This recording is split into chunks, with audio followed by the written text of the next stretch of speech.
thank you so much, and thank you for that very kind introduction. That's a New Orleans girl.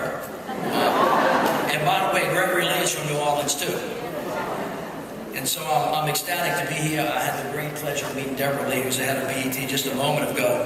And let me just tell y'all something. Y'all got to live in New Orleans just now, the Walking Warriors. Let me say this, and your board of directors have it going on. I don't know if y'all noticed. Y'all can send those pictures back home.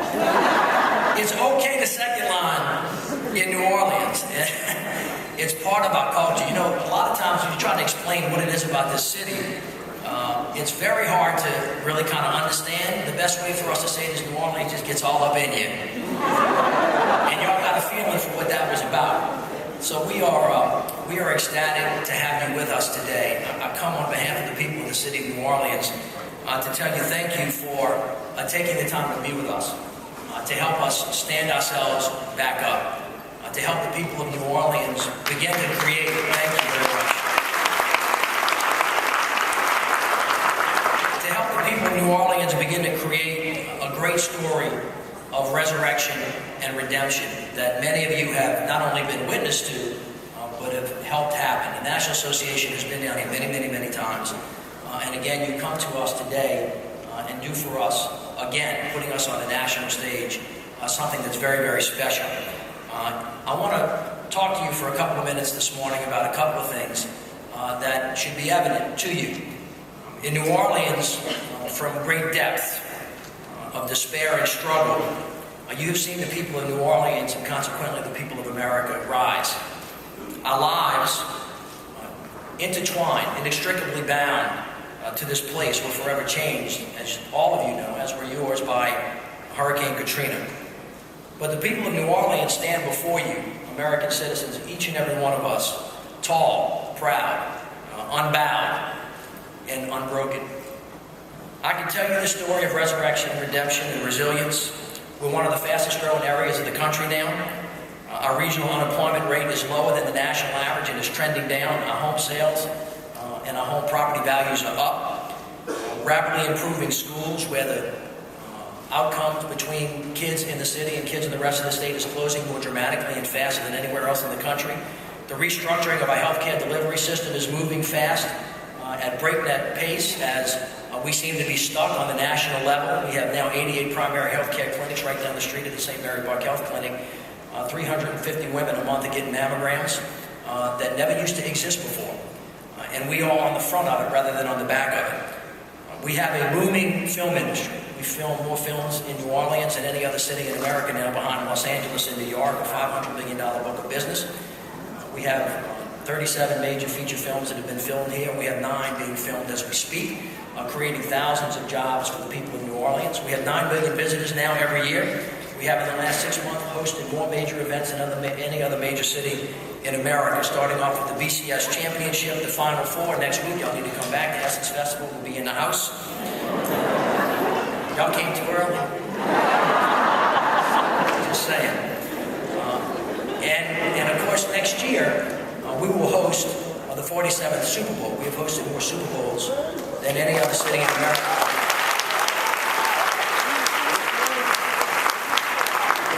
I shouldn't say this, but notwithstanding all that noise y'all hear out there, the Saints will be in the Super Bowl next year.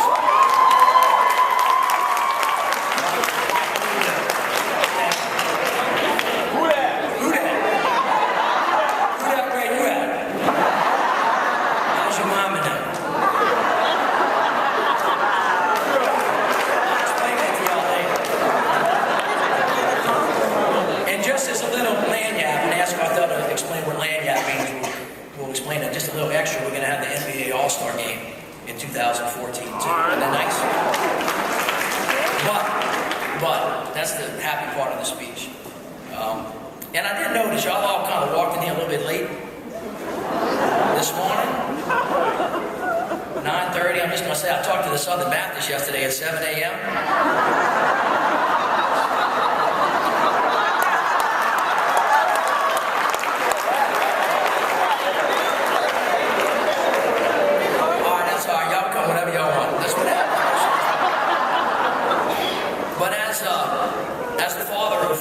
Children. My wife and the First Lady, Cheryl, is with us today. Cheryl has 5 kids.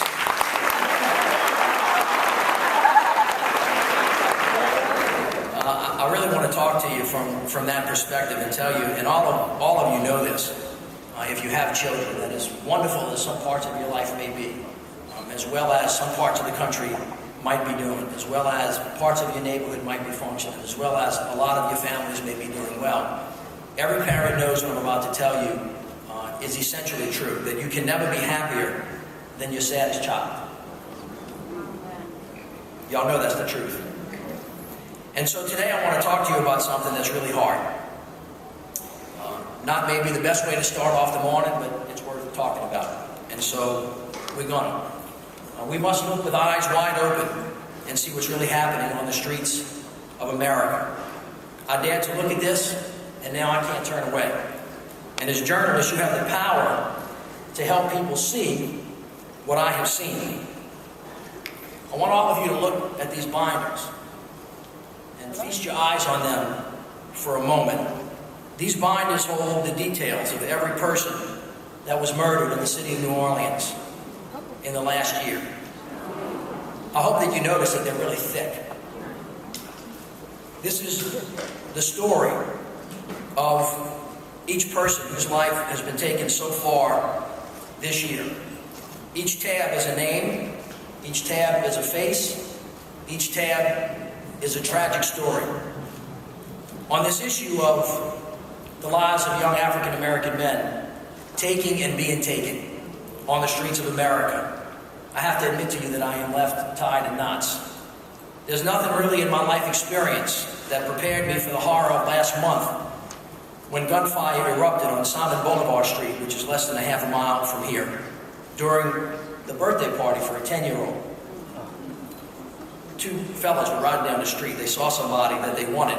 They got out of the car. And shortly thereafter, an AK-47 round ripped through the guts of Brianna, baby girl Bree, as she is known to her family, Allen, a 5-year-old, who at that moment laid in blood, pulled under her little body that spilled across the doorstep. Brianna's daddy cradled her in his arms as EMS rushed past the birthday balloons, but they got there too late. Another round from that same AK-47 traveled 300 yards down the street, crashed through a windshield and hit Shawana Pierce in the head, killing her instantly. She left 3 children, 9, 7, and 2. The hot New Orleans sun baked. The shocked crowd gathered. Brianna's grandmother screamed in agony. Her pain is deep and as dark and as furious as the Mississippi River. The police tape stretched for blocks, flapping helplessly in the summer wind. 23 rounds fired, 5 people hit, 2 people dead. Just another ordinary day. I think about my own 5 children, because I drive down that street, and so do they every day. My daughter, the one struck by the stray bullet instead of the one that killed Brianna. My son, the one shot while he was turning the corner. Oh, by the way, Shawana was coming from a graduation ceremony, returning a rental car. That day, it was another family whose nightmare came to be. There, but for the grace of God, go I. I think about my childhood, not too far from here, down the street from where Arthel grew up, in a neighborhood called Broadmoor, where we used to play in the street all the time. Y'all know, go 5 and out, go deep, I'm going to hit you. When you run across the street, don't get hit, but I'm going to try to catch you when you're going long. Y'all played that game, right? I didn't understand at the time that when people got mad at each other, at least back in our day, that we would end the fight, the dispute about who won the game, who got the elbow, who disrespected who, that it would be done at the end of a gun. Every day on my BlackBerry, Mr. Mayor, I hate to inform you that last night, shots rang out. We were called to the scene. We found a young African-American man laying face down, bullets in the back of his head, blood flowing on the street. Pause. There are no witnesses. Are you hearing me? I was fortunate.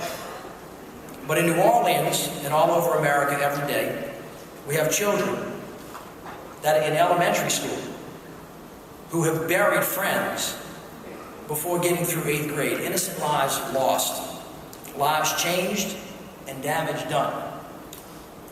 So we took a look at this because we're trying to understand it.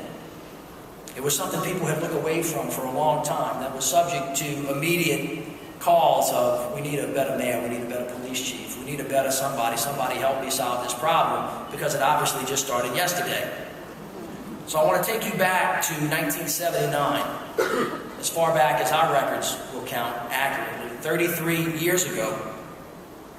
And what we found was that on average, 241 mostly young African-American men have been killed on the streets of New Orleans every year for the past 33 years. 241 lives lost in a relentless drumbeat of death. I said every year. And that, my friends, is the truth. That is what the truth sounds like. That is what the truth looks like. That is what the truth feels like. Now, I want to take you back, because sometimes people have a hard time with numbers, like 13,000 dead. What does that mean? I don't have any reference. 33 years. Y'all know where y'all were 33 years ago? I'm going to tell you. The Commodores were on Soul Train. Terry Bradshaw in Seattle were winning the Super Bowl. Andrew Young was the United States ambassador to the United Nations. Donna Summers was riding that hit, Bad Girl. Magic Johnson and Larry Bird, where were they? They were in college, playing the national championship. Michigan State won, in case you care to know. That year, 33 years ago. Jimmy Carter was leaving the presidency, Ronald Reagan was coming in. Lots of stuff was happening. That was a long time ago, y'all remember? Some of y'all in here are too young, because y'all weren't even born. I'm not going to call y'all out, those of you that were here, but you know what I'm saying. But really, 241 lives is just a drop in the bucket, because this is far bigger than a New Orleans problem.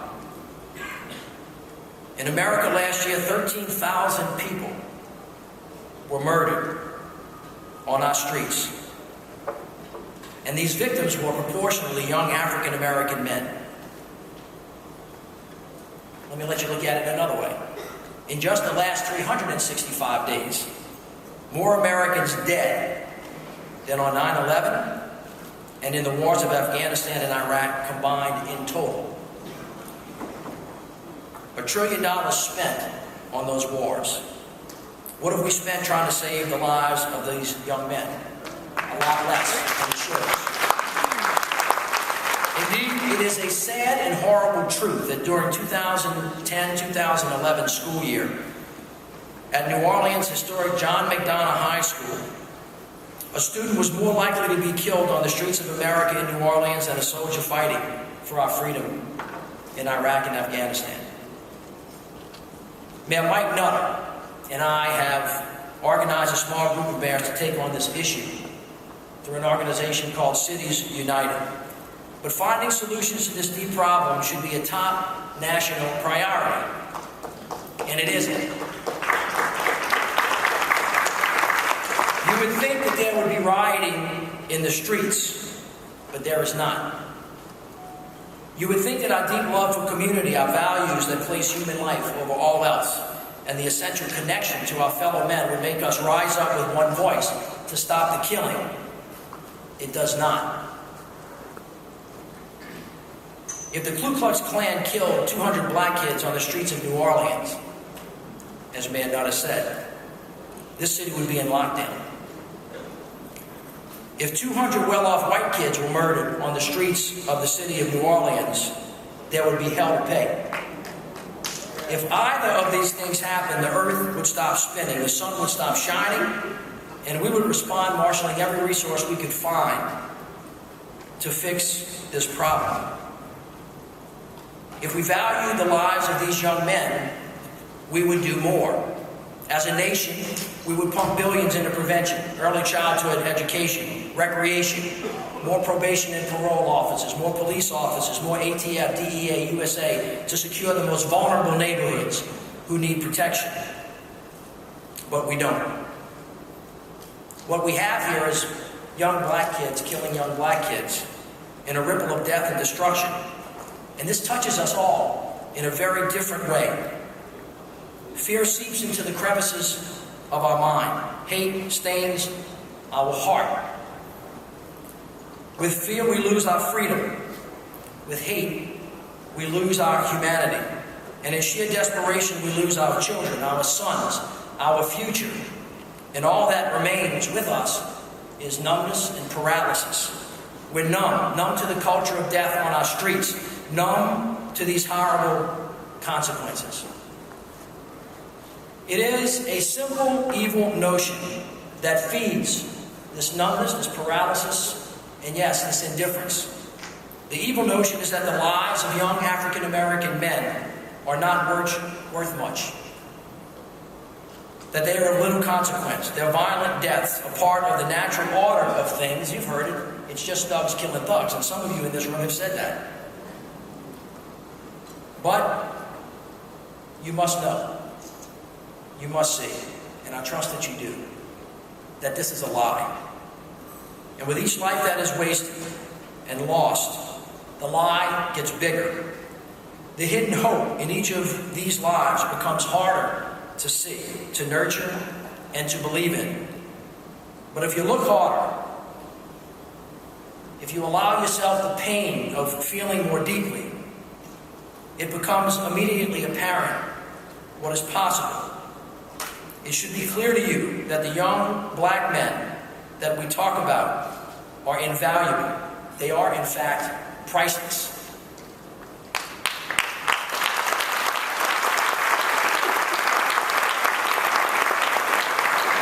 A young man named Ryan Dalton could have been one of these many young African American men lost in the epidemic of murder.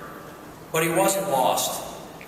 He was found. He survived. He flipped his script, rewriting his story to prove his remarkable potential.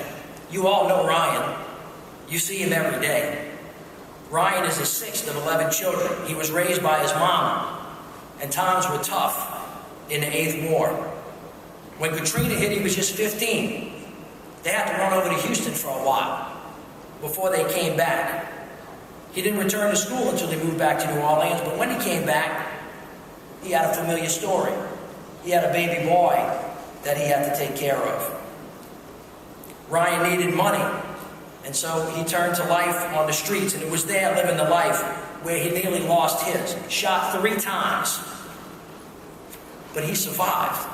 It was his baby sister who first told Ryan about a program on Oritha Castle Haley Boulevard called Cafe Reconcile, a not-for-profit that helps reconnect youth to their skills and to a job. Ryan excelled. Now he's the floor manager. He's pursuing a career in business. And Ryan just got back from the White House representing the city of New Orleans with President Obama.